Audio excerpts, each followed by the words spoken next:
Hi everybody. She is bright out today, but it's a beautiful day here. Winter is finally over. I know it's been a while since I checked in, but I'm still kind of rolling along, still looking for work, still staying where I was staying before. Not that much has changed. But I gotta get back to work soon because my unemployment runs out very soon. And things are not going well on the job hunt front. But lottery draws tomorrow. And next Monday is the Canadian election. Elbows up.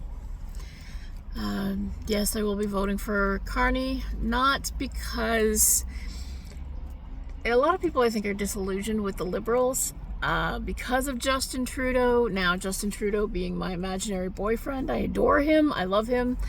I think he has not done that badly. It's been a bad time for everybody, and I think he got us through as well as anybody could have. So I'm not going to hold it against him. And if I'm really lucky, someday I'll meet him and there will be a long hug in my future. Anyway, hold something up against him, right? Sorry. I think that Pierre Poilievre is an absolute nutcase. He is a puppet for Harper, and Harper is right in bed with Trump, the Russians, the far right, that whole incel, Doge, billionaire, pocket lining, faux populist asshole brigade. I want nothing to do with cons. And I think Peter Pecker will be the absolute worst thing for this country. So that's my little statement on politics. I usually do tend to vote Liberal at the federal level and NDP at the provincial level. But if I like the candidate, I might vote NDP or Green. As it is right now, the Green Party is who's kind of holding on my riding. So, but I'm probably going to go with Liberal because I think that they need all the help that they can get, and I think they've been in power for 9 years, and a lot of people have been complaining about them. But with Trudeau gone, who knows? And Mark Carney's done some pretty impressive stuff, even just in the few weeks he's been there. So I hope he can keep the momentum going. I'm glad he called the election when he did. So we're actually seeing results even in that short amount of time. And all Peter Pecker has done is blah, blah, blah, blah, blah, blah, blah, blah, blah, which is all he's ever done. Obstruct, line billionaires' pockets, screw over Canadians. Anyway. One of the things that is so frustrating about politics is that so much of it is based on, well, you got to vote for me because that guy over there sucks.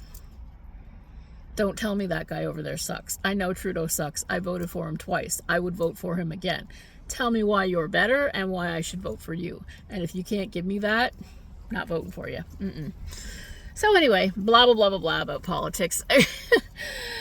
So the first thing that I want to get to is, of course, I haven't done a whole lot of reading lately because I've been spending too much time following politics on the internet. But one thing that I have been doing is listening to the audiobook of Mel Brooks' autobiography, and it's called All About Me, and it's absolutely a delight, and it's what I have needed. It's like a nice little soothing salve balm for these horrible times. Mel Brooks is one of the funniest people of all times, and he has this warm, humorous, just this idea, like there's this feeling about him that everything he has done has just been an absolute great time, from the time he was a little kid right up until now in his 90s. And I don't even know where to begin, because he had such an ordinary start to such an extraordinary life. So I'm about 5 or 6 chapters in. I'm just after the point where the producer's movie won the Oscar for Best Screenplay. So that's kind of where, I mean, we're still in the 60s. But yeah, he has had this incredible life. His dad died when he was 2, and his mother raised 4 sons in Brooklyn. And the older boys, went to work as soon as they could to contribute to the household. All 4 of them went to war, and all 4 of them came back, which is pretty impressive.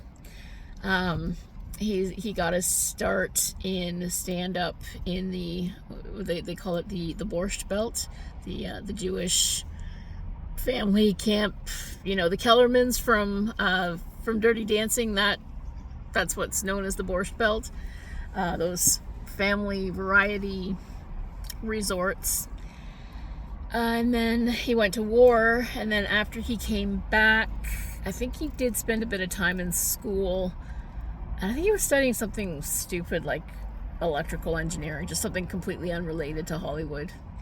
And then he got involved in New York theater, and then involved in a TV show. And in the 50s, TV was live. Excuse me.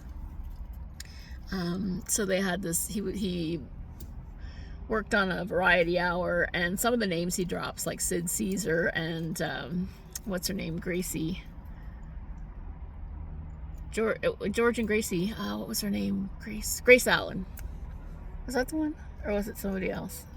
I don't know. Alice Ghostly, all just those old names from by the time my generation was watching them in the 70s and 80s, they were like old. They'd been around for 100 years kind of.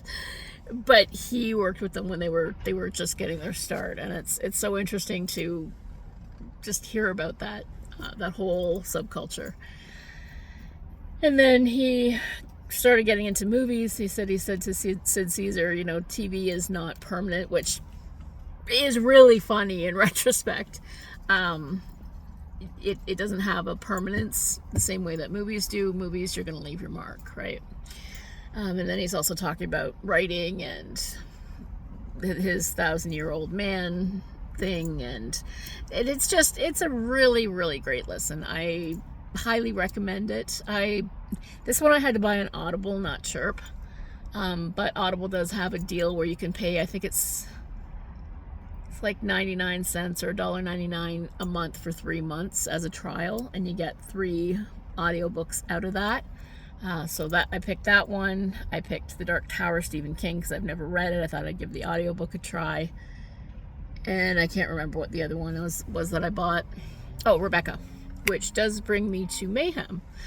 I've been trying to listen to the audiobook of Rebecca, and it is just boring as hell. So I'm going to keep plugging away at it, but I don't think I don't know if I'm going to finish it or not. I'm certainly not going to finish it by the end of May. But May is Mayhem. Every year we try to read horror. And I guess this year's theme is decades. So you're supposed to try to read something from each decade. And during Mayhem, we do try to read shorter things. So I have lots of, Poe and Lovecraft and stuff. But I asked my friend ChatGPT what some classic horror might be. And by the way, I'm so excited about having a physical book to show you. The House on the Borderland by William Hodgson is considered an absolute classic of horror. And it's from 1907. So I'm going to give this one a try. Probably not going to be a whole lot of fun, because can you see how tiny and close together that text is? Woo! My eyes aren't going to be happy. My old squinty vision. And the other one I ordered, I'm really, really, really disappointed in this. I've never read The Woman in Black, and I was hoping to read it, but this is the wrong version. This appears to be a abridged scholastic version.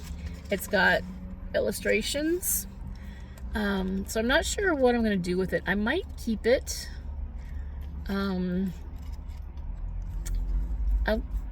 But I did order the Kindle edition, so I'm still going to try to read it. I don't know if I'll get it done for Mayhem, but I can give it a shot.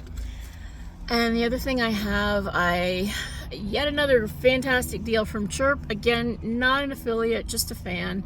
I bought book called Mayhem by Sarah Pinborough from Chirp. So I'm probably going to try to give that one a listen and get a review up here for the end of May.